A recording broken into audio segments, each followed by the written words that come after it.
आज जो रेसिपी आपके साथ मैं शेयर करने जा रही हूँ वो बहुत ही ज़बरदस्त होने के साथ साथ बहुत ही क्रीमी, बहुत ही डिलीशियस है। तो जनाब आज आपके साथ रेसिपी शेयर करूँगी इंस्टेंट शीर खुरमा की रेसिपी, जो कि बनाना बहुत आसान है और इतना मज़ेदार ये बनकर तैयार होता है कि आपका दिल खुश हो जाएगा बनाकर भी और सबको खिलाकर भी। तो बस करना कुछ नहीं है, आपने रेसिपी को एंड तक देखना है और रेसिपी को फॉलो करेंगे तो आपकी रेसिपी जो है वो आपकी इंस्टेंट शीर खुरमा पर बिल्कुल परफेक्ट बनकर तैयार होगा। और आपने बिल्कुल भी परेशान नहीं होना अगर तो गेस्ट आपके अचानक आ जाते हैं और आपके पास मीठा कुछ भी नहीं है तो आपने फटाफट इस रेसिपी को बना सकते हैं, इंस्टेंट शीर खुरमा की रेसिपी। तो रेसिपी को देख लेते हैं, बहुत ही क्रीमी, बहुत ही डिलीशियस। और आप इसकी लुक कुछ इस तरह की बनेगी कि आपको लगेगा कि हमने इसमें बहुत ज़्यादा खोया कंडेंस मिल्क डालकर बनाया है, बिल्कुल भी ऐसा नहीं। अब आप रेसिपी को देखें, आपको पता चल जाएगा कि ये रेसिपी किस तरह से बनेगी। तो सबसे पहले हमने यहाँ पर एक पैन ले लेना है। पैन में मैंने डाला है बॉइल्ड मिल्क, जो कि मैं 1 लीटर दूध का इस्तेमाल कर रही हूँ। और दूध को हमने फ्लेम ऑन कर लिया है और इसको हमने हल्का सा पहले पका लेना है। ठीक है, इसको हमने पकने के लिए छोड़ देना है। तो थोड़ा सा मिल्क मैंने और ऐड कर लिया है। अच्छा जी, इसको हमने अच्छे से मिक्स करते हुए चला लेना है और हल्का सा इसमें बॉयल आ जाएगा तो हमने इसमें ऐड कर देना है यहाँ पर हरी इलायची के पाउडर। अगर आपके पास है तो डाल दें, वरना यहाँ पर मैंने इसके बीज को कूट लिया था और उसमें से मैंने बीज को निकाल कर इसमें ऐड कर दिया है। तो हरी इलायची, छोटी इलायची आपने इसके अंदर डाल देनी है और अच्छे से इसको मिक्स कर लेना है। ठीक है, इसको अपने पकने के लिए छोड़ देना है। और इसमें पहला इंग्रेडिएंट जो जाएगा वो है छुहारे। ठीक है, छुहारे हमने स्टार्ट में ही डाल देने हैं क्योंकि छुहारे थोड़े सख्त होते हैं, पकने में टाइम लेते हैं, तो इसलिए इसको डाल देंगे। और इसे यकीन करें बहुत ही मज़ेदार सा फ्लेवर बन जाएगा हमारे मिल्क में। तो हमने मिल्क अच्छे से मिल्क को मिक्स कर लेना है दूध में इसी तरह से और इसको पकने के लिए छोड़ देना है साइड पर। अब हम अपनी कुछ प्रिपरेशन कर लेते हैं। सबसे पहले हमने एक पैन लेना है, पैन में डालना है तकरीबन 1 टेबल स्पून बटर। अगर आपके पास बटर नहीं है तो आप देसी घी का भी इस्तेमाल कर सकते हैं, और अगर आपके पास देसी घी भी नहीं है तो आप नॉर्मल जो डालडा घी है या जो भी घी आपके पास है आप उसको इस्तेमाल कर सकते हैं। तो यहाँ पे मैंने 1 टेबल स्पून बटर लिया है। अच्छे से मेल्ट हो जाएगा तो हमने इसमें डाल देने हैं ड्राई फ्रूट्स। तकरीबन मैंने यहाँ पे काजू, बादाम, पिस्ता और जो है वो किशमिश ले लिया है। इन सभी चीज़ों को हमने क्या करना है, हल्का सा फ्राई कर लेना है इस बटर में। बटर के साथ हमने अच्छे से फ्राई कर लेना है और बहुत ज़्यादा ओवर फ्राई नहीं करना कि ये जल जाएं। बस हमने अच्छा हल्का सा इसको रोस्ट कर लेना है और ताकि इसका एक क्रंची जो ड्राई फ्रूट्स में क्रंचीनेस आ जाए और बहुत ही अच्छा फ्लेवर इसमें डेवलप हो जाए। तो जैसे ही ये अच्छे से फ्राई हो जाएंगे हम इसको निकाल लेंगे प्लेट में।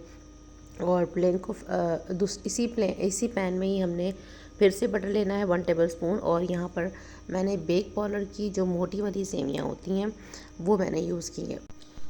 अच्छा जी, सेवियों को हमने डालकर इसमें अच्छे से इसको फ्राई कर लेना है। और आप भी देख सकते हैं इसका येलो येलो सा कलर है सेवियों का। तो जैसे ही हम इसको अच्छे से फ्राई करेंगे इसका कलर जो है वो ब्राउन कलर में कन्वर्ट हो जाएगा और एक बहुत अच्छी सी खुशबू आने लगेगी। तो हमने इसको उतार लेना है। तो सेवियों को हमने जो है वो कच्चा नहीं है डालना इसमें, तो लाजमी से इसको हमने फ्राई कर लेना है हल्के से ऑयल में, घी में या फिर बटर में।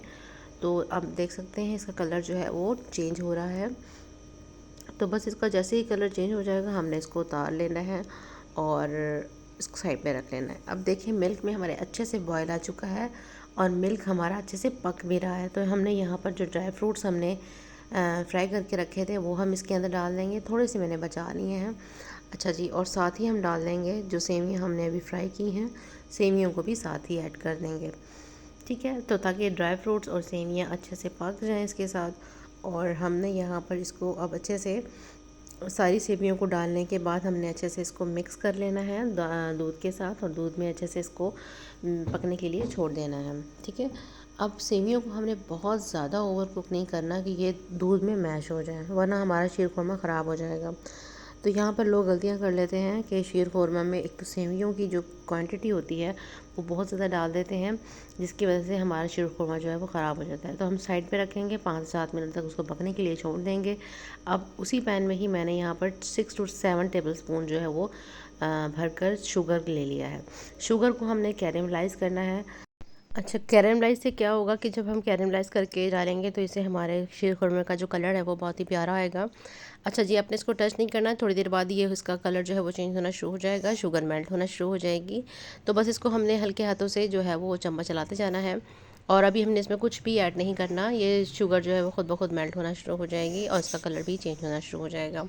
तो आप देख सकते हैं प्यारा सा कलर आ चुका है। हमने इसको बहुत ज़्यादा पकाकर जलाना नहीं है, वरना हमारी जो शीर खुरमा है वो बहुत ज़्यादा कड़वा हो जाएगा। और जो कैरेमल हमने बनाया है उसको हमने बहुत ज़्यादा लाइट ब्राउन भी नहीं रखना, डार्क ब्राउन रखेंगे और इतना रखेंगे कि बस ये जले नहीं। अच्छा जी, जो हमने अब दूध पकने के लिए रखा हुआ था उसमें हमने थोड़ा थोड़ा करके इसको डालते जाएंगे। ये देखें, इसका रिएक्शन देखें कितना मज़ेदार आ रहा है और बहुत ही क्रीमी सा इसका जो है वो टेक्सचर बन रहा है। और इसको बस हम डालते जाएंगे सारे जो कैरेमल हमने बनाया है शुगर का। ये जो है आप जो है वो शुगर वैसे भी ऐड कर सकते हैं। और अगर आप कैरेमल थोड़ा कम खाना पसंद करते हैं तो आप चीनी को कैरेमल कम बना लें और हाफ़ चीनी शुगर ऐड कर लें। लेकिन मैंने सारे शुगर की ही कैरेमल बनाकर इसमें डाला है ताकि अच्छा कलर हमारा आए और टेस्ट भी यकीन करें बहुत मज़ेदार लगता है इसका। तो बस इसको चला देंगे और इसका कलर देखें कितना प्यारा आ चुका है। अभी इसका कलर और मज़ीद चेंज होगा, तो बस इसको हमने थोड़ी देर के लिए पकने देना है मिल्क के साथ। और देख लेंगे कि ज़्यादा जो है हमने सेवियों को नहीं पकाना, इससे जो है वो हमारा शीर खुरमा ख़राब हो जाता है। क्योंकि अभी मिल्क ने भी ठंडा होना है और जैसे ही ठंडा होता है तो फिर थोड़ा मिल्क जो है वो गाढ़ा हो जाता है।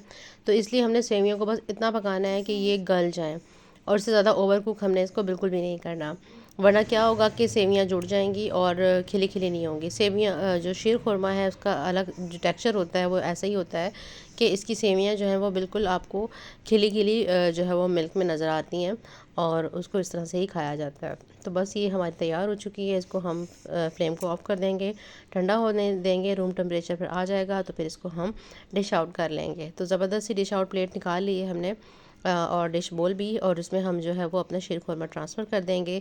तो ये ज़बरदस्त हमारा शीर खुरमा तैयार हो चुका है।